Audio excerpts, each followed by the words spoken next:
What about you personally? Where do you sit on that spectrum of caution to optimism, or I guess it goes all the way from pessimism to optimism? I note, a perhaps a reluctance, Mike, to sort of fully embrace this idea that we're going to be back in business and that everything's going to be fine. You talked a few weeks ago about discounting a V-shaped recovery and being unsure of whether it was going to be U-shaped, W-shaped, L-shaped.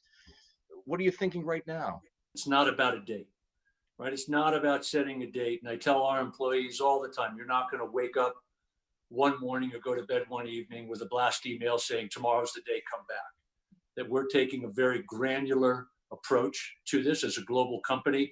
Again, as we look at this pandemic, it's uneven in its nature in every sense, right? It didn't start at the same time. It hasn't spread at the same rate.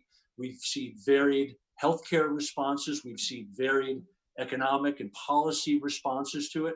And therefore, not just in the US, but around the world, there's going to be a varied pace of recovery from this. And I think as that, from Citi's perspective, we're going to take a very granular approach around the data and what that data tells us. And again, I think that stealing a line that my wife often uses, and that is that while we're all in the same storm, we're certainly not in the same boat. And I think we've got to be very mindful of that. Clearly, Mike, one of the hardest decisions a CEO has to make is when to bring people back to work. Are they going back to their old desks? Are they going to some new space in the suburbs?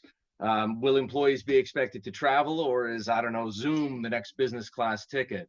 And if a big client shows up at the front door with a fever, do you welcome him in or do you turn him away? Tell me how you're thinking about those kinds of issues.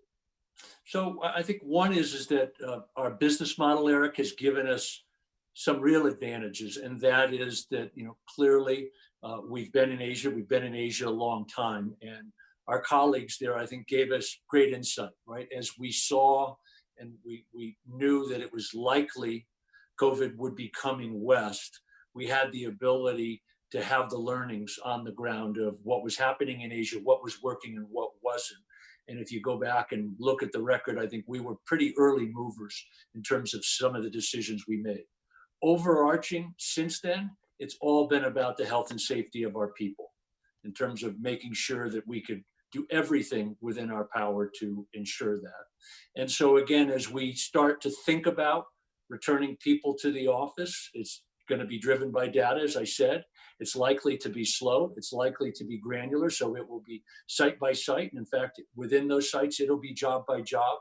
And again, I think the great news is that the investments that we've made in technology along the way and the efficacy of which remote working has worked for us. I think it's nice to have that flexibility. And again, if you look at the things that we've done remotely, it's been truly extraordinary. In terms of lending, in terms of holding our annual shareholders meeting, of closing our books to report earnings in 9 days, of the things that we've been able to do for our customers and clients. And by the way, the things that we've been able to do for the communities that we serve in terms of giving back. So give me your best guess. I know it's data driven. You've been very clear about that, but give me your best guess, Mike. When will you start putting people back into your global headquarters in downtown Manhattan? It's all about, can we bring these people in and keep them safe? And I think the protocols that we've been working on, and again, it's not simply about a desk or a turret or an office. It's about coming through the turnstile. It's about the cafeteria. It's about the elevators.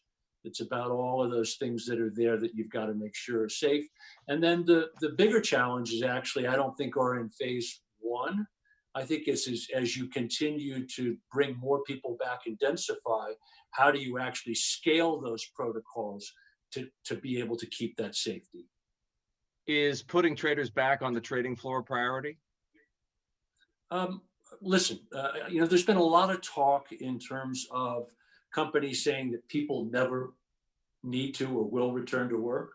I'm very comfortable saying at Citi that's not who we are.